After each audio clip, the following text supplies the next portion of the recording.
Get connected, Fitchburg. Sign up for Fitchburg Connect, the city's monthly e-newsletter that keeps you informed about all the events, services, and updates that matter to you.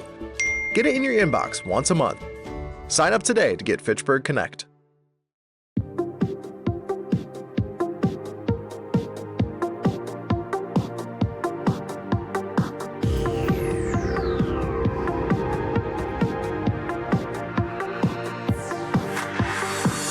Hi, I'm Jeremy Crosby. And I'm Nick Boucher. We're your hosts for the program that's all about your city, Talking Fitchburg. Every weekday, we pull together the news, events, and information you need to stay on top of what's happening in the city of Fitchburg. Find Talking Fitchburg on cable TV, Roku, Amazon Fire, Apple TV, and our live stream on the web. Plus, you can find all our headlines and stories on Facebook, YouTube, and our video on demand service. This is your city. Keep up with Talking Fitchburg and the issues affecting you and your neighbors.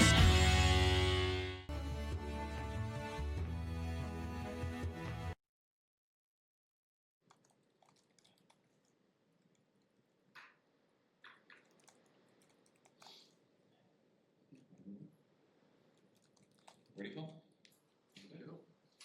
Call this meeting of the Bicycle and Pedestrian Commission to order. Next item on our agenda is approval of minutes. We have the minutes from June 3rd, 2026. Also included in your packet. This is Jim. We're having a real hard time hearing you. Sorry, was that Jim? We're having a really hard time hearing you. Okay, I'll try to speak up. Is that better? Yes, thank you. Okay. So we have the minutes from June 3rd, 2026. Those were included in your packet. We have a motion to approve those minutes. Move. Second. We have a motion and a second. Is there any discussion on the minutes? Seeing none, all those in favor signify by saying aye. Aye. Aye. Aye. Those opposed, nay. The minutes are approved. Item number 3 is public appearances for non-agenda items. Our agenda got screwed up. Everything's under non. Oh, is it? Sorry about that. I didn't notice. Put under 3. Oh. I know we have one member of the public. Were you here for agenda items? Okay. Then we can move on to public works projects impacting the bike and ped network. Okay. Ross is joining us today. I think he's on Ross vacation is out this of week. town. Yep. So I can pull up the screen share.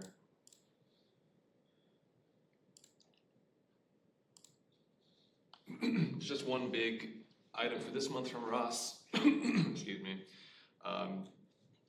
This was in the packet. It's a redesign of the crossing at Schumann Drive and Park Hill Path. So if you're familiar with driving on Schumann, there's a place where I'll pull up right here, where there's a bike path coming down here, kind of up from Stoner Prairie School, and then over here is the path that goes to the nearby park, and these are sort of zigzagging across right here by Park Hill. Or did I say circle? Park Hill Circle, I believe. So there's going to be a redesign here to make this a little bit easier for crossings. So this existing crosswalk will be painted green, getting rid of a stop sign here for folks crossing. A stop sign added here, I believe. And then, yeah, we're just kind of trying to simplify this a little bit. There's going to be a path painted here for cyclists. So actually, just for this brief stretch, get a bike lane to get through here, and there will be some flex posts added as well.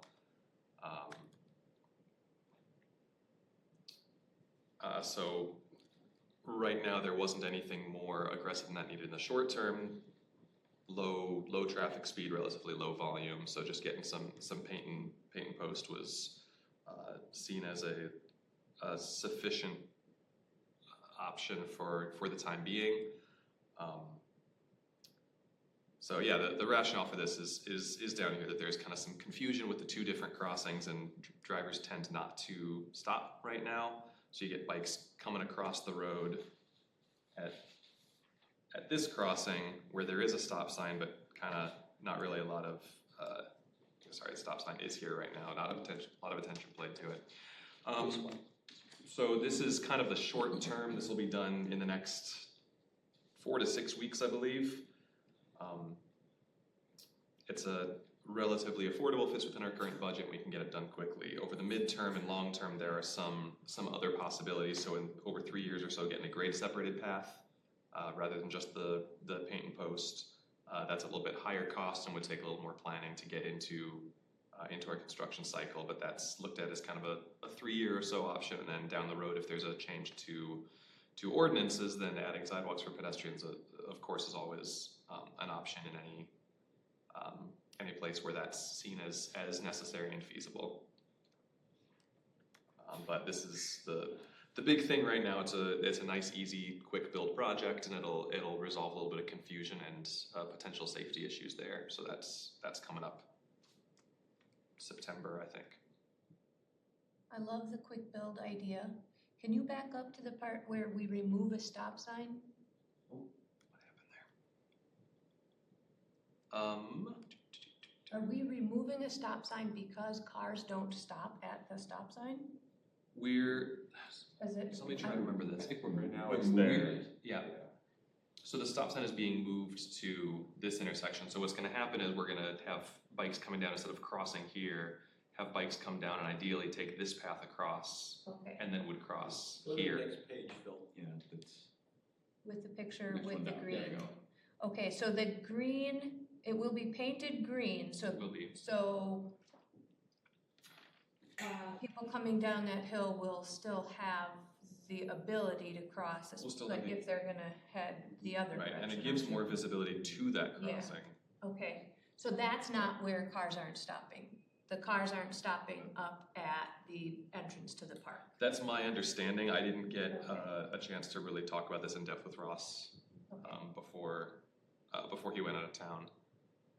So narrowing it should help by having that bike lane.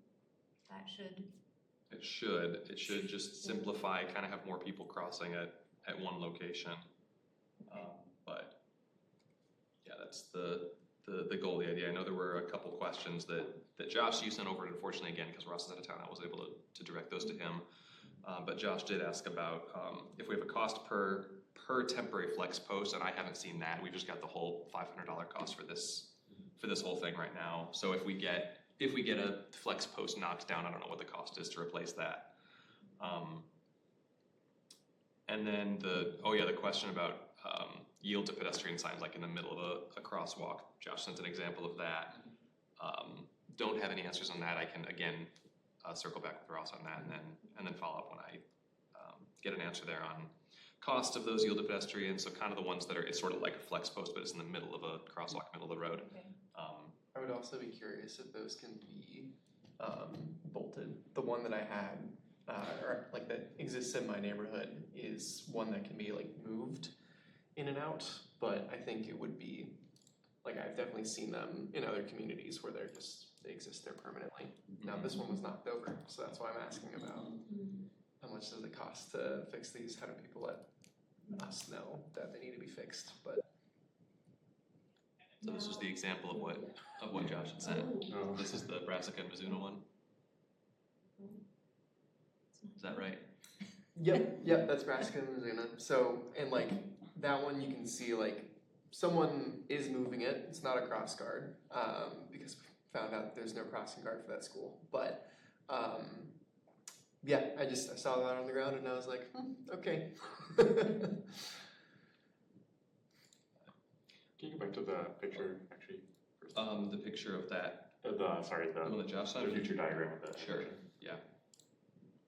And maybe it was just a miss in the drawing, but there isn't a stop sign currently listed in the current or future state on Park Hill. And one of the bullets said it was an all-way stop, so I just didn't know if we know if that's currently. Coming down from Park Hill, there is a There is stop sign. stop sign, Yeah, so okay. that's not noted just because it's not part of the plans. It'll be unaffected. Got it. Did I see there's removing a crosswalk? And is that, I wonder if that was the green one, they're not yeah, it was- considering that a crosswalk anymore, and it's gonna be a. There is a. Eliminate one crosswalk. That's a great question. I didn't catch that either and get a chance to ask Ross. Again, this will be stuff I can follow up and send an email out to everybody once I've got some clarity on a couple of those things. I think, because the problem is now is the intersection's essentially split, so. Right. People stop on the eastern stop side if they're headed westbound, or the fact that it's offset, so now we're actually putting them all up at one intersection. So in effect, the existing one that's now green will become a mid-block crossing, which I think is partially why they're painting it green. And then the other one will function more as a traditional intersection. We did have a registrant, Steve. Yes. Thank you. So this gap is on Bike Fitchburg's gaps in the Fitchburg Greenway system. I do not like the solution, and I can go into that. And I'm wondering if there is going to be any opportunity for discussion with the public. What's being proposed is a two-way bike lane. Two-way bike lanes are scary. They're not comfortable infrastructure because north is to the top. Folks going in the bike lane southwest are facing traffic coming at them on their right in a much narrower lane. There is one of these in Oregon on Netherwood Road that goes from the Conservancy to Burr Oak on the south side. And they have flex posts at one end to sort of warn drivers who are approaching from the west that there's pavement there, but they're not to use it. But then it stops. The flex posts stop, but the treatment goes on for a half mile. I think that this is ill-conceived, and now instead of wide or standard lanes, the statute defines 14 feet or more that you can ride in. Now you have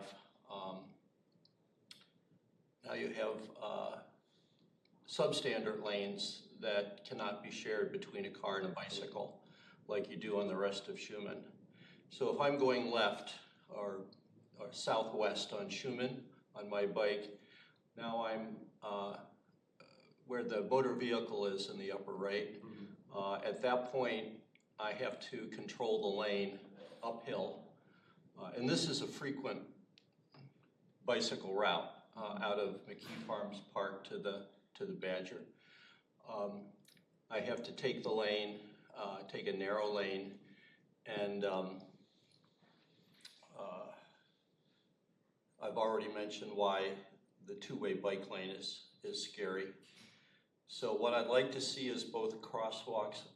If we are going to do a paint-only solution, which I appreciate the necessity for that, what I would do is I would pave a one-way cycle track on each side if property acquisition is out of the question.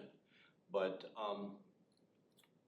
for now, I would maintain both crosswalks and both stop signs and stripe a bike lane through there, a one-way bike lane on each side. So my real question is a process question. Where's the public, the opportunity for feedback on this design? And I first saw it when I saw your agenda. So I would put the brake, I would ask that the brakes be put on this until there was some more feedback. I don't know if there is a public input opportunity here. I haven't, again, I'm going to bring these concerns and questions to Ross. I think it would be the proper role of this committee to provide feedback on this design, and that this would be the forum for the public to do it. But instead, it's a public works projects affecting the bicycle and pedestrian network, and I think that this is, so I would record, I couldn't do it very easily on there with multiple agenda items, but I would record my opposition to this treatment. This is Jim. The crosswalks that are there, are those connected to actual sidewalks, or is it just bike paths? The crosswalks, so the easternmost crosswalk goes from kind of the corner of Schumann and Park Hill to the multi-use path that goes into, I'm blanking on the name of the park there, Seminole Glen Park, thank you.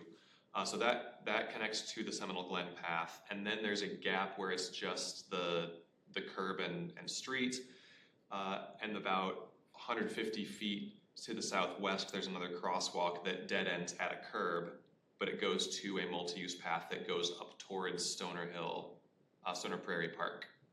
So each one of them connects to a path, but go in opposite directions, and there's currently no connection between those paths or crosswalks. So what you'll get a lot is that people will cross one crosswalk and then have to just kind of walk or bike along. I mean, I think it's less of a concern, to Steve's point about biking along. There is sufficient width for cars and bikes right now. It's just not marked, of course.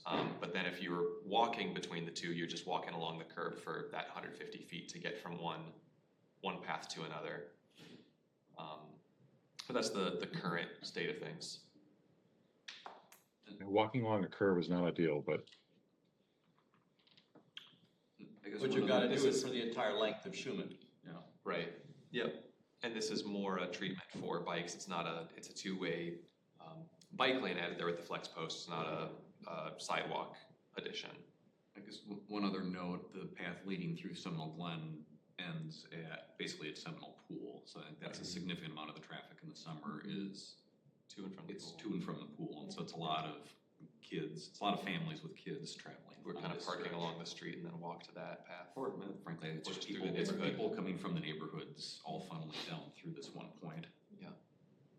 So are the flex posts expensive enough that we wouldn't consider just putting flex post bike lane on both sides so that the Just kind of bikes to Steve's could, point, a one-way on each side. yeah, have bikes do what bikes normally do, which is be going with traffic, but have them protected by those flex posts on each side rather than that strange two-way. Couldn't more than double the cost of the project because there's a cost of paint too. If that was the case, wouldn't we have to leave the stop sign, like the existing one at the current green, or where the green crosswalk? We would. And we'd have another one 150 feet up, basically. Yeah. Which, My question on this too is somebody who bikes through here with their kids pretty much daily and walks through here with their dogs daily is also from a pedestrian aspect. If typically I'm heading westbound on Schumann, so now I'm coming on the south side of the road and all of a sudden I'm going to find myself in the cycle track, so I'm either going to, or in the bike lane. in the two-way bike lane. Yeah, and so Yeah. where am I supposed to go? Am I out into traffic? Am I up on to someone's lawn? Am I just Yeah. walking down? I mean, presumably they'll just be walking through the bike lane, but You're not supposed to really walk in bike lanes. Yeah. Another treatment that should be considered here is called an advisory lane. It's explicitly not an advisory bike lane because it's also for pedestrians. Again, it looks like a bike lane, only the lines are dashed. You would remove the center line. There's no center line there today. You would not put in a center line. What happens is that bicyclists and pedestrians may use the lane. Motor vehicles are in it could be as wide as 2 lanes, but a lane in each direction. But it will be narrower than the whole street, and so folks will go toward the center line or toward the center of the road if there's no motor vehicle oncoming. If there is an oncoming motor vehicle, you could yield to bicycles and pedestrians and go into that lane to pass the oncoming traffic. So this is the kind of, it's really actually a good place for that. The curve makes it less than perfect treatment for this situation. Yes. So you're saying up here it's narrower than 2 cars' widths? That's correct. Okay. Now, in the Schumann situation, it wouldn't need to be that narrow. Here you're showing parking. You can allow parking. I would not allow parking in this narrow stretch. People do not park there, I don't believe, to go to the park, right? It's usually neighborhood access. People are walking there. But I just want to bring up the advisory lane possibility. Steve, could there still be the posts if there's an advisory No, lane? because Because of that need for the cars to use it to pass each other. Yeah. So you'd lose the posts. So you'd lose it. So in that way, it would feel less safe. I mean, I like the posts just because it forces cars to actually slow down. It's a clear. What's the I winter would treatment propose posts plan? on both sides and let the bikes and pedestrians take the edge safely. We have a similar situation nearby on Norwich Street where remarkably parking is not allowed on the right side of the north and westbound side of the streets in the morning, and in the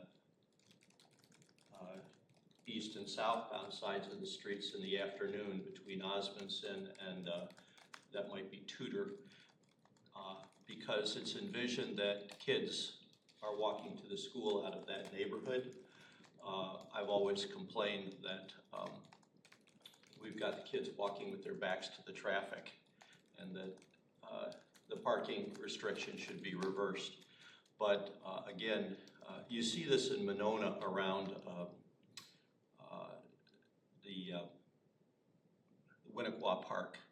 They have striped lines that indicate a pedestrian space on there because they have no sidewalks there. They're not advisory lanes because they're not dashed and they're not designed for cars to yield into them, but it's a cheap way to make a pedestrian space. I think the advisory lane would be better because it's a busy bike route. How wide is the existing path? You mean the The proposed? multi-use? Yeah. I believe those are 8. I don't think they're 10. I think they're 8-foot paths. I'm not positive. They're 10. You think they're 10? Okay. Okay. Well, that's where I was wondering, like, to me, it's not very clear what pedestrians should be doing. Like you said, are we walking on the street? Is there any reason why instead of doing a striped 2-way bike lane, you effectively just do an extension of that path to the next one so that everyone is kind of guided to this stopped intersection? My only concern would be that bikes coming up might need like some kind of filter to let them know, hey, you're kind of going into mixed bike walk traffic. You can go in the lane if you want, but I have a lot of questions about how we're directing people to use these 2 crosswalks.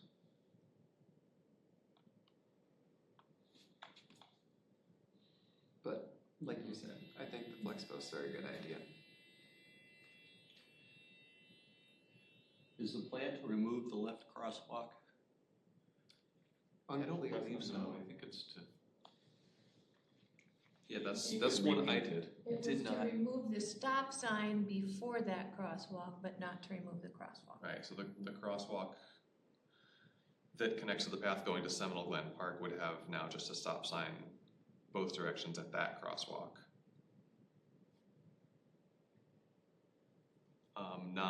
I'm less clear. I get the, like, it's mid-block, so we want to make sure it's visible in green, but I'm not clear on the purpose of keeping that green if the goal is to basically try to direct everyone to the easternmost crosswalk. That's the goal here, is have everyone crossing in one consistent location so it's more predictable for cars. Ross was explaining to me that green paint can no longer be used like we've been using it, can only be used for dedicated bicycle facilities. And so when a bike lane crosses an intersection, it's appropriate to be green. But when a multi-use path goes across what we call well, like all along Fish Hatchery Road, the multi-use path is got green paint where it crosses the side streets. That can no longer be done under version 11 of the MUTCD. So then what I need to make sure, because I may be misunderstanding this, and that's, again, wish I had some time to really meet with Ross before this. It may be that the point of the two-way on-street path and the posts is for pedestrians. If green painted a crosswalk is for bikes, then the intent, just, you know, this is not my official wearing my city hat, because this is not, I'm not positive on this, but the way it reads then is that bikes should continue on the lane and they cross still at that green crosswalk, and the flex paint post is for pedestrian safety to get between the paths.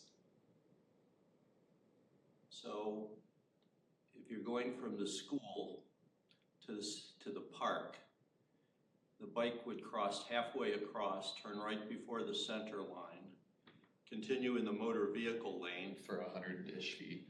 to the other crosswalk, which would be a multi-use crosswalk. Mm-hmm. And the green crosswalk would be used for people who are going from Schumann to the east or the park on their way to the school. They would come up and turn left at the cross bike. Correct. Still don't like the exposure of pedestrians on that two-way thing. We're having this much trouble figuring out what's supposed to happen here. I doubt kids are gonna know exactly what to do when they get here. I owe some clarifying questions in an email back to all of you. Can the commission express its feeling to Ross that this should not be built until we know more about it? I think that seems to be the consensus here. Does someone have to put a motion forward? So, we could. I don't- It's not really an action item. but No, I'm it's sure. not an action item.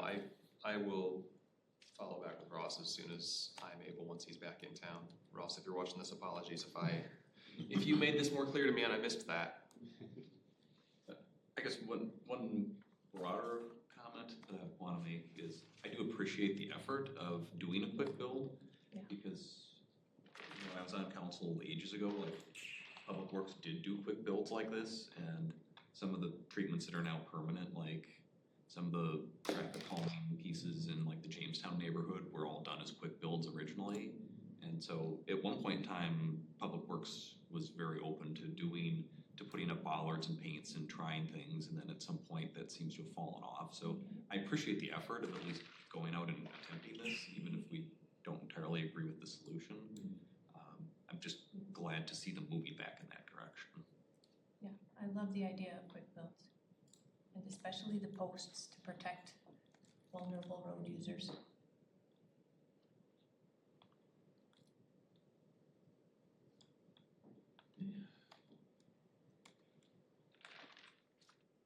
And then, no other updates then on Public Works? I have no other updates for Public Works. Item 3 is biking on sidewalks ordinance development. We have a registrant on this again. Oh, I just want to weigh in. Okay. I mean, I want to be able to speak if something comes up. I don't have a presentation. I don't know that we have much of an update other than it's been forwarded on to powers that be in administration, so. Yeah, I think that's one that you've been taking the lead on, so the last. I don't have much of an update other than it's gone off to city administration, so presumably we can get an actual ordinance drafted by the attorney. So the language that we had talked about last time is what got forwarded? Okay. And so I think the idea being that the city attorney can draft it as an ordinance, get it referred back out, presumably back here, so we can actually see final language before it goes out. There's one other thing. There is a public input meeting before your next meeting on the County Highway MM underpass. Getting the date for that for you. I think it's the 28th. Yeah, 27th or 28th. It's a Thursday. Do you have that? There it is. It's the 27th, that's a Thursday evening from 5:30 to 6:30 at Firehouse number 3, which is the South Cyan Road Firehouse.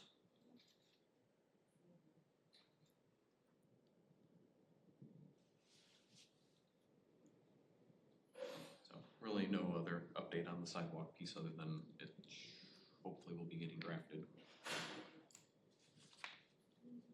Item 3C is sustainability walking tour of Terra Vesta. Handle that. All my dates here. Still don't completely have things finalized, but I know we've periodically been discussing trying to do biking and walking tours with this commission, as well as the Resource Conservation Commission has been interested in doing them. So we tentatively have a date, September 27th. We're still working out the exact time. And so the plan, I'm actually meeting hopefully with Ryan Hutter from RCC tonight to go over more details so that he can take it back to RCC next week. So the tentative plan is, actually Steve will probably remember the names, that blast from the past, Rob Montgomery. So Rob is a civil engineer and I believe hydrogeologist. And so he actually did a lot of the stormwater wetland work in the early development stages of Terra Vesta. And so he's very knowledgeable about all of the different infrastructure. So we're still trying to work out an exact route and meeting place and time. But the idea would be to go over to the Terra Vesta neighborhood and take a tour with Rob, showing off all the different features and kind of how we're able to achieve zero runoff, and then just looking at the various sustainability features, but then also making it a walking tour of probably 1 to 2 miles around the neighborhood.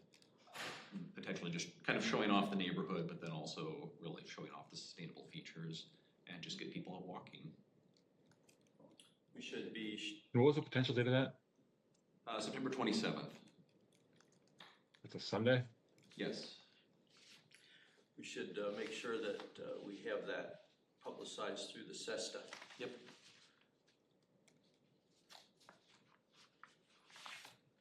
September 27th. That is the date that worked for Rob. Here, I've got it pulled up. So yeah, I think things he would be highlighting would be the restored wetlands, stormwater ponds, engineered infiltration, and pollutant loading from the neighborhood. And then describing how it fits in with the larger Lake Wabisa ecosystem. Some interesting runoff monitoring going on there. Mm-hmm.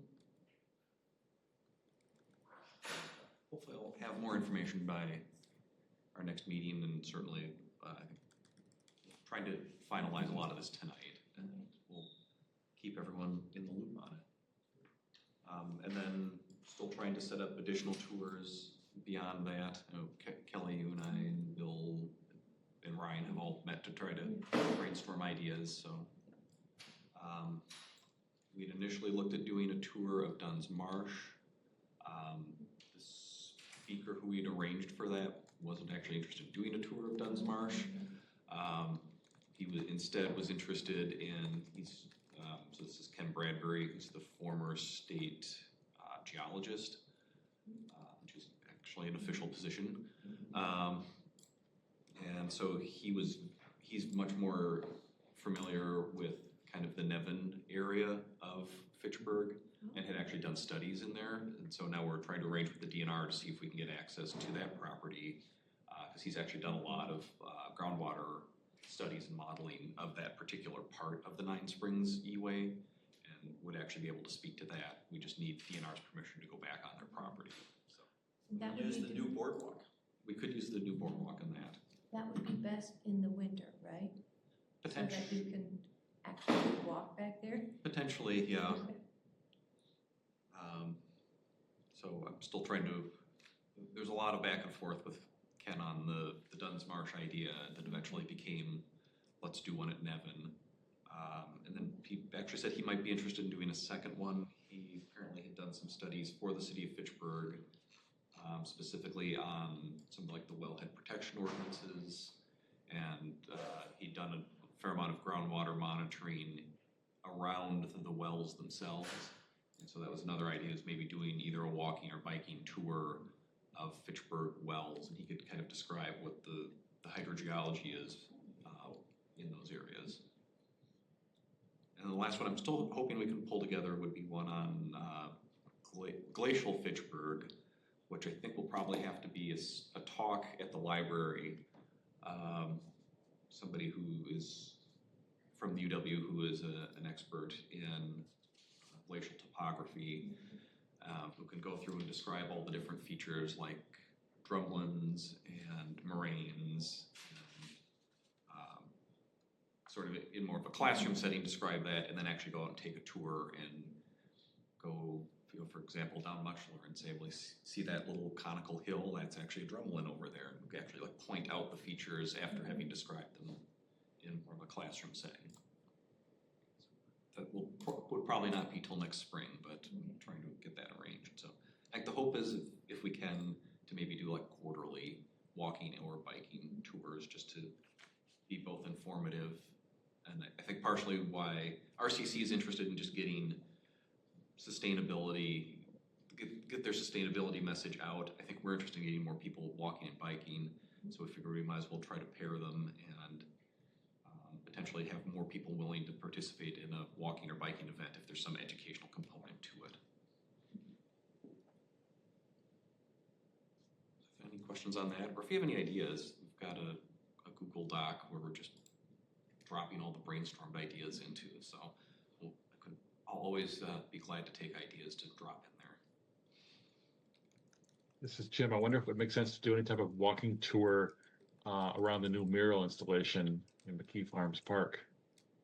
Possibly getting the artist to do some presentation or something like that. It could be an interesting presentation. I saw her doing her art yesterday. Yeah, I saw her the other day too. Yeah, I should actually, that might be one to, because I think the chamber's doing a lot of the coordination with that, and maybe check in with, I can check in with them because I think they have some sort of event plan when she's done, but it'd be nice if we could incorporate just a walk around McKee Farms Park as part of that. I will ask them.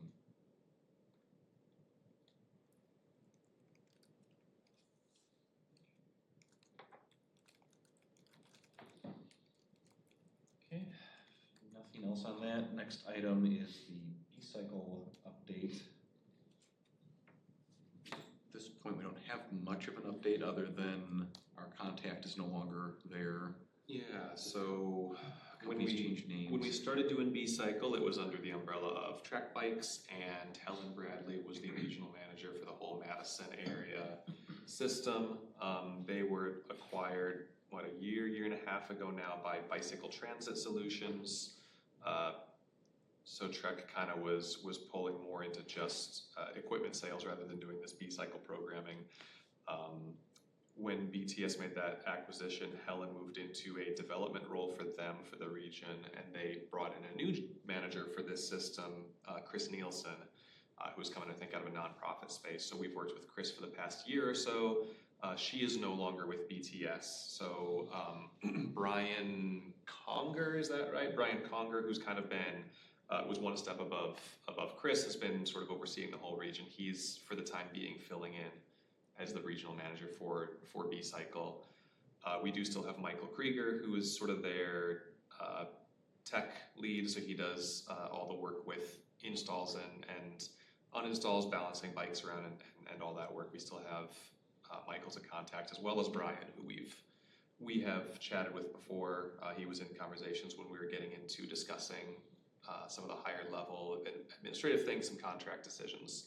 But there's been a little bit of shake-up with local B-Cycle leadership, so we're just kind of trying to navigate that. We did have a meeting with Chris a couple months ago, and we were just kind of discussing some ongoing thoughts and concerns about where the Fitchburg system's at, the number of stations we have, the number of checkouts that are coming from each one of those, and we have some that are not being used particularly frequently, and so just discussions about sort of what the future of that might be. You know, we're under contract through the end of 2027. So at some point next year, I suspect we'll get into conversations about what an extension of that contract would look like, and if we want to maintain the existing level of service in terms of number of stations, or if we want to remove or move around any of them. That'll get a little bit interesting, just because there are, of the 20 stations that are out there, about 10 or 12 are under the city's contract. The remainder are signed with individual contracts with those businesses. So the one at Terravessa was a contract between B-Cycle and Terravessa. There are a number of those around Fitchburg. So they'll be kind of going through contracts with us as well as those separate businesses concurrently. But that is still in the future. We haven't started having those conversations yet. But we're at least kind of talking about what makes the most sense for keeping B-Cycle as a viable, a different option for transit for people in Fitchburg. I'm not sure what their status is at in terms of replacing Chris at the top of this local network. The job was still posted as of last week. Okay. But I have not looked this week to see where it's at. Okay. Do you know if there's any visibility into like other communities' contracts, like Madison's contract, whether it is up? Madison's contract is different than ours. We kind of wanted to get in on the same sort of contract they've got, and that didn't work out. Madison was their sort of initial testing ground. They wanted to try out new partnership types. They wanted to try out new equipment there. Essentially, the deal, this is at least when we were starting to look into B-Cycle. I don't know if anything has changed since then. But the way that Madison's original contract with B-Cycle was structured, from my understanding, was that it was essentially kind of like a $1 contract sort of a thing, where B-Cycle had total ownership and control over the program. They had to they would partner with individual businesses, property owners, and Madison said that's totally fine. Let us know what you're doing and when, and if there were any conflicts with things like public space maintenance, or if they did want to use any city parkland, then more negotiations had to happen there. But it was a different sort of contract that they had than ours, where B-Cycle was given a little bit more autonomy to oversee the program there. We kind of we're hoping we could say, hey, we'll give you a ton of autonomy if we can get this for free. That's not something that happens often. Sure. But yeah, I don't know if their contract has changed in the last few years. Steve? One more item is that Bicycle Transit Systems changed their name earlier this year. They're now called Revolution. It's unclear. It seems like they might be rebranding the bikes. I saw like concept artwork of rebranded bikes, but I don't know if they're actually going to do that or not. Interesting. Still maintaining the existing like ads and artwork and everything, just not B-Cycle splashed across it, or? I mean, what I saw was like the bikes would actually just be branded as Revolution, and they would not say B-Cycle on them. But I don't know if that was just corporate marketing to announce what they were doing, or if they're actually changing the bikes. 2 more syllables. Okay, at this point, everyone knows them as B-Cycle, but It would be an odd move. And then I know we're hoping to have kind of an internal meeting of city staff as well to change some of the partners who've been involved in this, just to try to see what we're doing. Yeah. Yep, and we'll see how that goes. I know we've had a couple of those, and it's we certainly have our preferences on how the program moves going forward, but we'll need a little more clarity and some things settling out with B-Cycle so that we can have those conversations with them as well.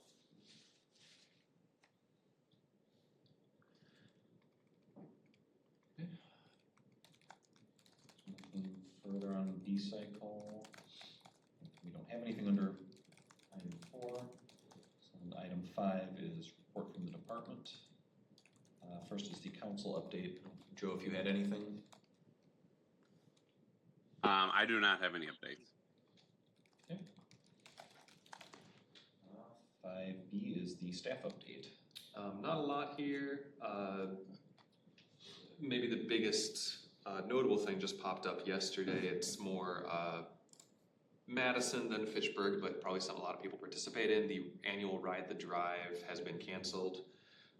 My understanding is that the Willie Street, Baldwin Street intersection is open again, but just kind of, there were some concerns with the city about ongoing disruption to the local community, to businesses, and so they felt that this year, just given the timing, the Ride the Drive, it just wasn't the right event at the right time. So that was scheduled to be Sunday, August 9th, and that is, yeah, that's, I don't think it's postponed. I think it is canceled for this year, and it'll come back in 27. So disappointing, but understandable. Yeah, it was not the best time for it. No other major staff updates that I've got. Okay. 5C, Steve. Thank you. So we had a special meeting. So 2 meetings ago, our June meeting, we reviewed the idea of a statewide Idaho stop. Stop signs mean yield to bikes. We'll be pursuing that as one of the legislative priorities through the Bike Fed. It's after Complete Streets and Eminent Domain, and Knowles Nelson, but that's something that continues to be shown to be a real safety improvement.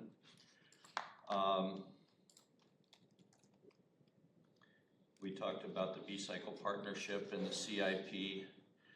We had a presentation from a company in Idaho, maybe, or Montana, that has a kind of a turnkey K through 5 bicycling program for $9,000 per school.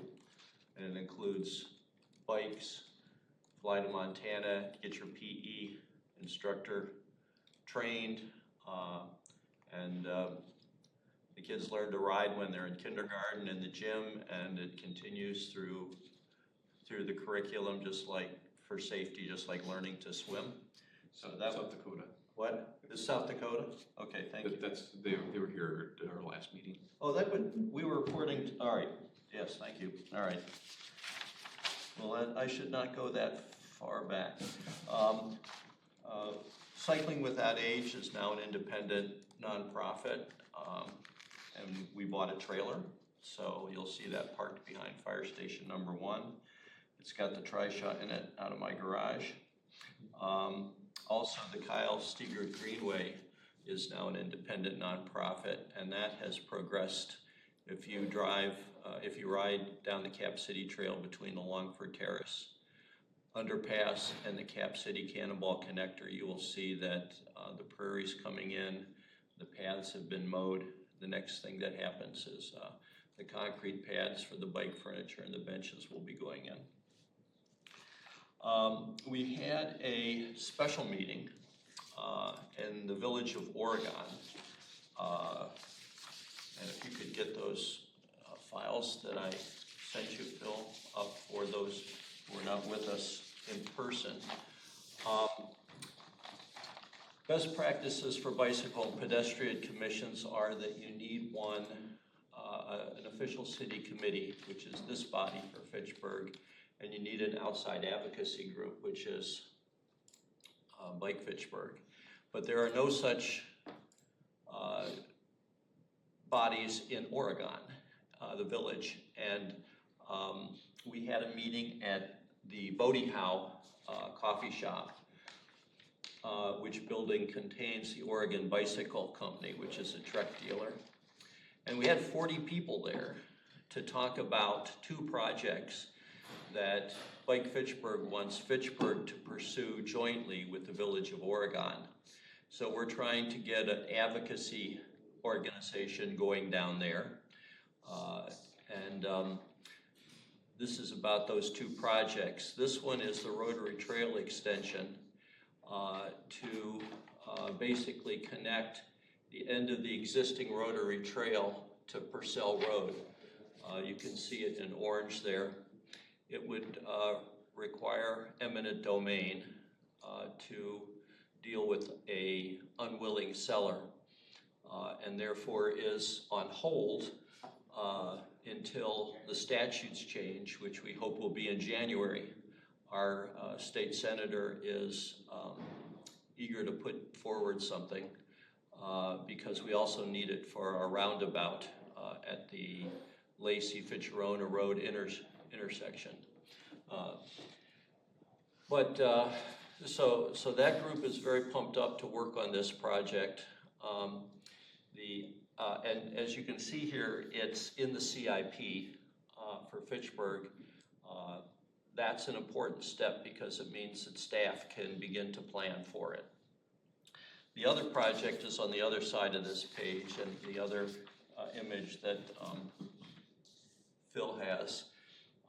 And it is not in the CIP yet. I like to think of the former project as like a $1 million project, and this one is like a $10 million project. But this would be the connection of North Main Street in Oregon to the roundabouts around M and MM, and then a new path that would run along the highway to the railroad tracks, along the railroad tracks to Irish Lane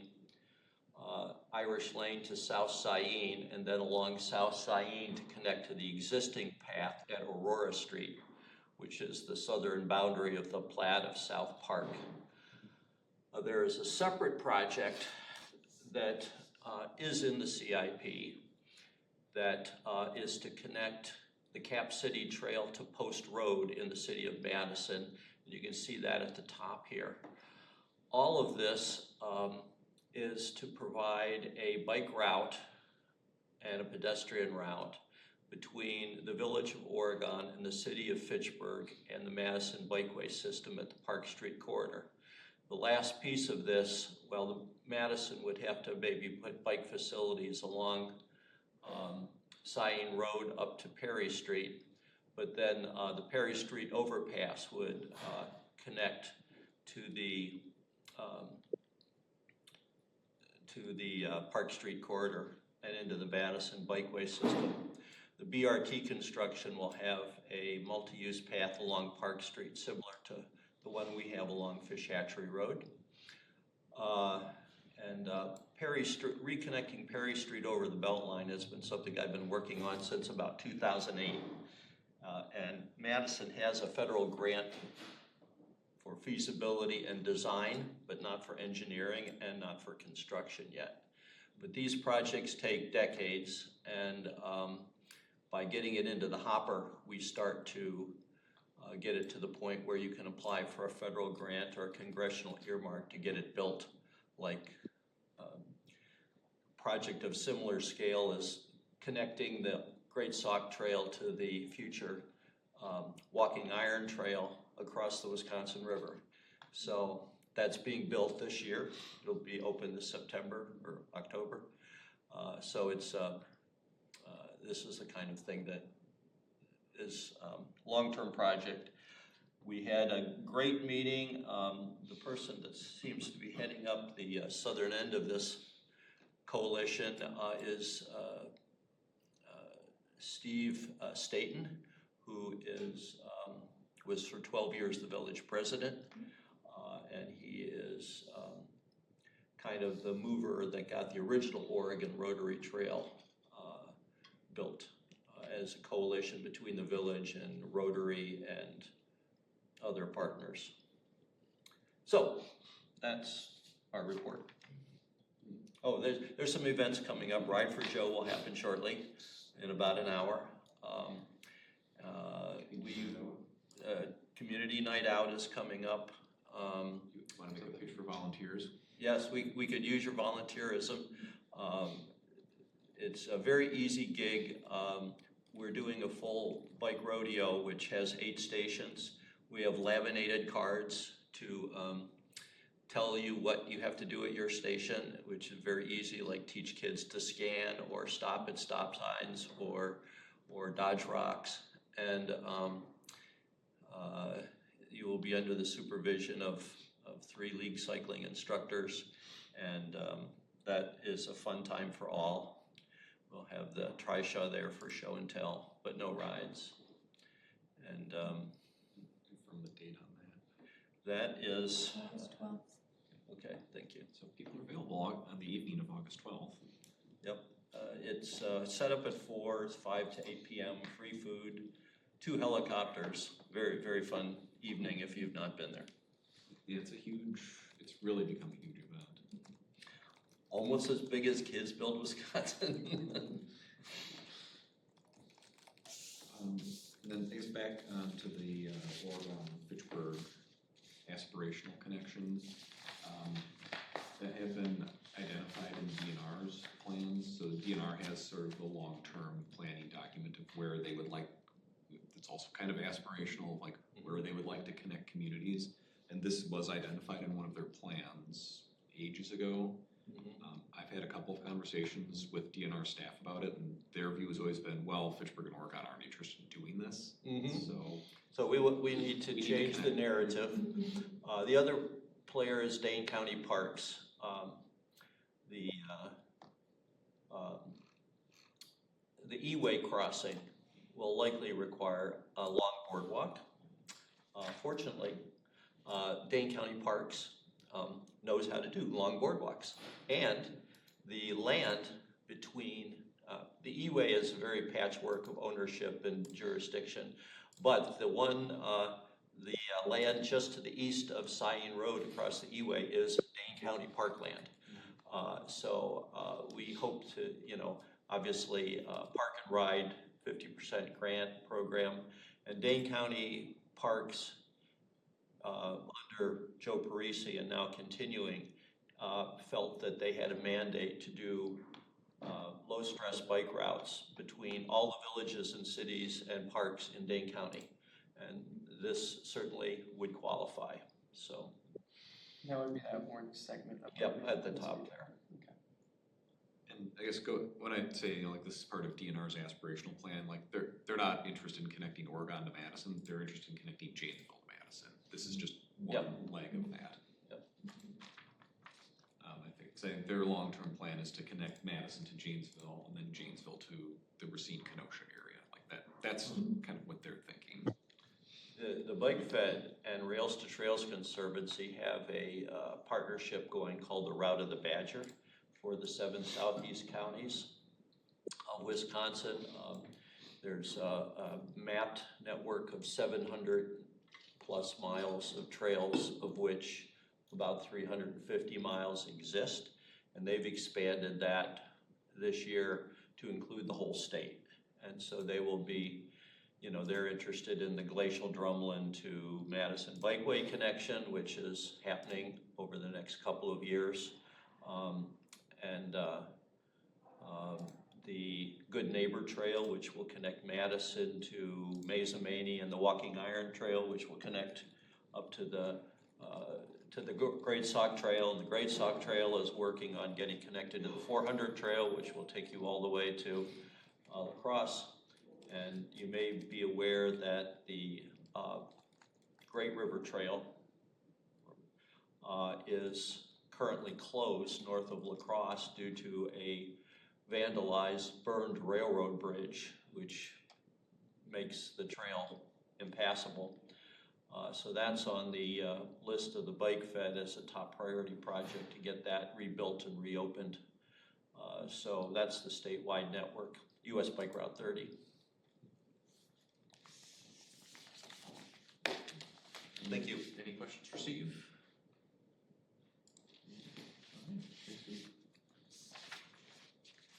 For announcements, I was going to announce Ride for Joe in about an hour and a half.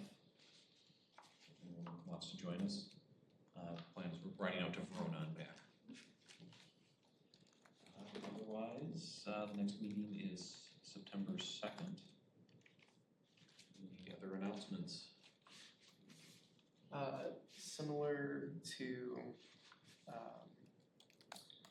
All Kids Bike. I did connect them with the Oregon School District, so they're sending it to their curriculum director because they said that they wouldn't do anything at a specific school. They would want to do it across all schools, but they have, I believe they reached out to the school coordinator at All Kids Bikes, so. Great.